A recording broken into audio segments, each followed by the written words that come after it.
واقعی ایران کے supreme leader اور سپریم کمانڈر پہلی بار وار روم میں نظر آ گئے ہیں۔ سوشل میڈیا پر ایک ویڈیو تیزی سے وائرل ہو رہی ہے۔ دعویٰ کیا گیا ہے کہ مجتبیٰ خامنہئی خود جنگی کمانڈ سنبھالتے ہوئے نظر آ رہے ہیں، لیکن سوال یہ ہے کیا یہ حقیقت ہے یا ایک اور فیک نیریٹو ہے؟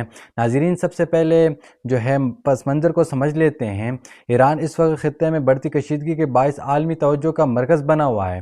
خاص طور پر امریکہ کے ساتھ تعلقات پہلے ہی تناؤ کا شکار ہیں۔ ایسے حالات میں ایران کی قیادت کا ہر قدم، ہر بیان اور ہر منظر انتہائی اہمیت اختیار کر جاتا ہے۔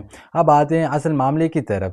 چند دن پہلے سوشل میڈیا پر ایک ویڈیو سامنے آتی ہے جس میں دعویٰ کیا جاتا ہے کہ مجتبیٰ خامنہئی ایک وار روم میں موجود ہیں جہاں وہ عسکری حکام کے ساتھ بیٹھ کر صورتحال کا جائزہ لے رہے ہیں۔ ویڈیو تیزی سے وائرل ہوتی ہے اور دیکھتے ہی دیکھتے یہ خبر دنیا میں پھیل جاتی ہے، لیکن پھر سوالات اٹھنا شروع ہوتے ہیں۔ بین الاقوامی میڈیا، اوپن سورسز اور تجزیہ کار اور فیکٹ چیکر اس ویڈیو کا جائزہ لیتے ہیں اور یہاں سے کہانی بدل جاتی ہے۔ کسی بھی مستند ادارے، نہ ایرانی سرکاری میڈیا اور نہ ہی بڑے عالمی چینل اس ویڈیو کی تصدیق کرتے ہیں، بلکہ کئی ماہرین کا کہنا ہے کہ ویڈیو میں اے آئی کے استعمال کے آثار موجود ہیں اور مجتبیٰ خامنہئی حالیہ دنوں میں عوامی طور پر سامنے نہیں آئے۔ ان کے بیانات زیادہ تر سرکاری چینل کے ذریعے جاری کیے جاتے ہیں۔ کچھ رپورٹ میں یہ بھی بتایا جاتا ہے کہ سیکیورٹی خدشات کے باعث ان کی نقل و حرکت بھی محدود ہیں۔